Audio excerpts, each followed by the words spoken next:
2003, James was arrested for putting his hands on Shera. Shera tried to divorce James, also tried to get child support. However, that's when she found out that he only made $70,000 a year and that she would only get $600 a month. So that resulted into Shera getting her own job and providing for herself and her kids. But Shera wasn't innocent either. In 2012, she assaulted James as well, and also has been arrested several times on DUIs. And that is why she started her whole YouTube journey, because she could no longer drive nor go to work because of her DUIs. And that's just the start, y'all.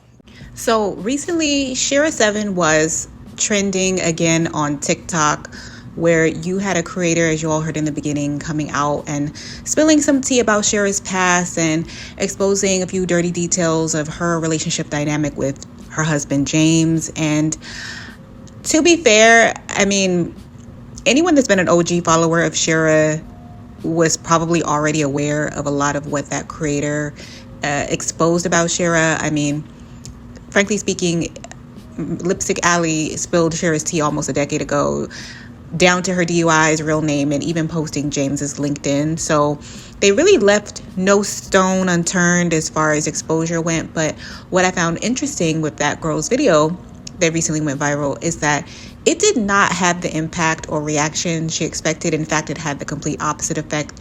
You had multiple other creators coming out, stitching her video in defense of Shera, and going so far as to say that learning about her previous arrests and even the conflict with James actually makes them an even bigger fan of Shera. You know, I saw several of them saying that it made Shera look even more reputable as an advocate for women leveling up, because it's apparent that she was speaking based on her own experiences of having endured mistreatment in her relationship and still managing to turn it around and make it lucrative for herself. So, I mean, y'all, I mean, you really cannot make this stuff up as far as just this boomerang effect that seems to occur anytime people come at Shera. It always turns around in her favor. So the girl that made the original video wound up doing several follow-up videos defending herself against Shera's stands, and it dawned on me, okay, this woman clearly did not really know who Shera was and what was actually going on here. And so I left a comment on her original video, and I said something to the effect of, Shera's followers do not care about her past. She's been exposed numerous times and they still support her because Shera is a witch and she has them under her spell. Now, the creator has since deleted the original video because of all of the hate and the backlash she was receiving. But even with the comment that I left, I noticed that there were some people responding to my comment, seeing what I was saying as a diss towards Shera. You know, Shera's fans are very sensitive. You know, they don't play about her. I will say, like I said, she has them trained really well. This is a very, very aggressive form of spell work at play here. But I had to clarify that no, Shera is in fact a witch. This is not made in a jest or as a diss towards her. Anyone that follows her other channel or aware of her other channel, Shera Star Goddess, knows that Shera has been a practicing witch for many years now. I think nowadays she considers herself more of an alchemist goddess, or like she's more so into mental magic, but I don't really think she gets as much into the kitchen witch stuff or the low magic, as some might call it. But this is a woman that has gone on record to say that she has warded her name and is very much spiritually strapped. Like, that's so apparent when you look at the way that Shera carries herself, and when you look at her trajectory and how far she's come just overall. I mean, this is a woman that has said on record, if you're going to use my name, make sure you spell it correctly, okay? Which is putting it out into the universe. Like, whatever protection magic Shera has surrounding her name, maybe even James's name in conjunction with hers, her children, anything regarding her or anyone close to herself or her familial home is clearly heavily protected, in the sense that anyone discussing her in any way, shape, or form is going to bless her, and anything that was due to come to someone else in the form of a blessing is going to be returned to her tenfold, right? You have this girl who had a video that went viral, which would have netted her a ton of money, but due to the backlash that creator received, she wound up taking it down, which ultimately affects her bottom line and doesn't allow her to capitalize on that moment the way she thought she would, because her speaking the quote unquote truth, which was real truth, she didn't lie about anything she said about Shera, but her even attempting to expose her led to so much backlash from Shera's followers that it ended up hurting her in the long run, right? When really the intended target was to tear down Shera, right? And as someone that has been following Shera casually, since 2016, a whole decade has gone by and I have seen her be attacked multiple times.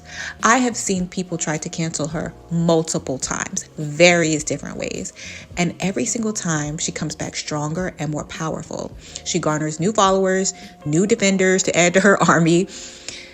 I mean, she has managed to turn herself and her moniker into a real life egregore. And I know I've spoken in another video, like we're going to get into egregores more on my channel. I want to definitely reflect on like more real life examples of egregores. Because Donald Trump is also an egregore, but that's like a video for another day. But Shera is an example of someone that has managed to turn themselves and their namesake into its own egregore. She has made herself into a modern day deity, the likes of which you usually only see within stan culture with celebrities. So the same way Nicki Minaj is seen as like uncancelable because she has this core stan base of people that will defend her to the end of times. I mean, I've even seen somebody say that she could go out and commit a murder. They would still stan, and that could have been done in joking, but I really don't think it would. Like, I mean, I think that there are some people that just have such a hold over the psyche of others that regardless of what happens, they have created this bond, almost this contract of sorts with these individuals in which they are forever bonded and they're forever almost indebted to these people, right? These people that they don't even know, but they've happened to make such an impact on their lives and their well-beings that these people will support them until the end of time. And Shera has managed to cultivate a dedicated following that will stick by her no matter what. And they all repeat the same thing. If this girl doesn't stop talking about our queen, okay, sprinkle, sprinkle, we release you, okay? 1, 2, 1, 2, 3, release it. I love that the Shera7 exposing hate is like backfiring because people appreciate those who speak from experience because it exposes the people who are trying to lie about what that experience is really like. You can never make me hate Shera7, ever. Of course, her life has been messy. That's why her advice is so good and so impactful to so many different women. And don't come over here with that Shera7 hate. What did y'all think? You think she gained all that wisdom from not experiencing shit in her life? And if I'm being perfectly honest, I could probably stitch hundreds more videos of other women all saying the exact same thing. You can never make me hate Shera. And this has been the mantra of her followers, her stans for many years now. There is nothing that anyone can say or do to make them hate her. All because Shera has managed to make herself into a real life deity, a goddess, infallible and above reproach. And I need y'all to understand, it takes an immense amount of power and influence to pull off that kind of spell work that is able to bewitch thousands of people. So my hat's off to Shera for that. I give her kudos 100%. I'm very critical of her and a lot of her advice, more so on the level up side, but I can never deny her overall impact on that community, as well as her overall prowess as a witch and occult teacher. What she has managed to do as a practitioner is extremely impressive, to say the least. And I think it's just also a testament to how offering a value add to a specific group of people or filling a void, I talked about energetic voids in the past 2 videos, but filling a void to the level where you have hundreds, if not thousands, of followers that will say, I don't care anything about your past or what you did or what happened with you and your husband. You changed my life. You saved my life. To have that level of an impact on a massive amount of people is very rare, and it is something that does elevate you to a status level in which people want to ensure your protection no matter what. People will defend you no matter what. You don't even have to speak for yourself. They will speak for you. They will get into the trenches and fight for you, right? As if you are a goddess, as if you are a deity.